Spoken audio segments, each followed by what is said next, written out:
हजुर अहिले जुन हाँसी खुसी जोडी देख्दै हुनुहुन्छ अहिले चाहिँ उहाँ अहिले आफ्नो मृत्युसँग लडिरहनु भएको छ। उहाँ चाहिँ अहिले नेपाली प्रहरी अस्पताल काठमाडौँमा हुन्छ।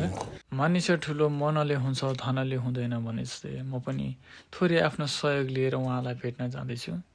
आजसम्म पुलिस हस्पिटलमा एकजना निरुता विष्टजीको श्रीमान हरकेश विष्टजी आफ्नो जीवनसँग लड्दै हुनुहुन्छ। उहाँको लागि थोरै सहयोग लिएर आएको थिएँ। यो चाहिँ फलफुलहरू अनि तिस्बिरहरू अनि थोरै क्यास लिएर आएको छु। म चाहिँ उहाँलाई आज सहयोग गर्न जान लागेको छु। नमस्ते सबैजनालाई। आज चाहिँ हाम्रो प्यारो भाइ चाहिँ उसको मिसेसले चाहिँ यहाँ भेट्न पठाउनु भएको छ बाहिरबाट। अनि अहिले चाहिँ हामी चाहिँ हस्पिटलमा छौँ। बुढा पहिलाभन्दा धेरै राम्रो हुनुभएको छ। हजुरहरूको माया आशीर्वादले। यहाँ विष्टजी यता हेर्नु त यता ऊ भाइसँग बोल्नु त हेर्नु त कति राम्रो भाइ आएको हेर्नु त उता भाइको मुखमा भाइ भाइ भन्नु। तपाईँहरू देख्न सक्नुहुन्छ उहाँ चाहिँ बोल्न खोज्दा पनि बोल्न सकिरहनु भएको छैन।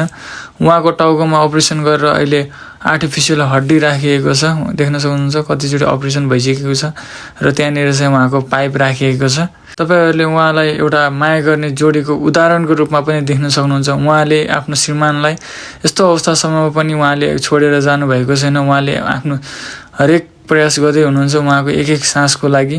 उहाँले यस्तो अवस्थासम्म पनि हार मान्नु भएको छैन भने हाम्रो सानो सहयोगले उहाँको जीवन बाँच्छ भने हाम्रो यति धेरै सहयोगी मनहरूले चाहनु भने पक्कै पनि उहाँको जीवन बाँच्नेछ भन्दै देश विदेशमा रहनुभएका सहयोगी मनहरूले सहयोग गरिदिनु होला उहाँलाई।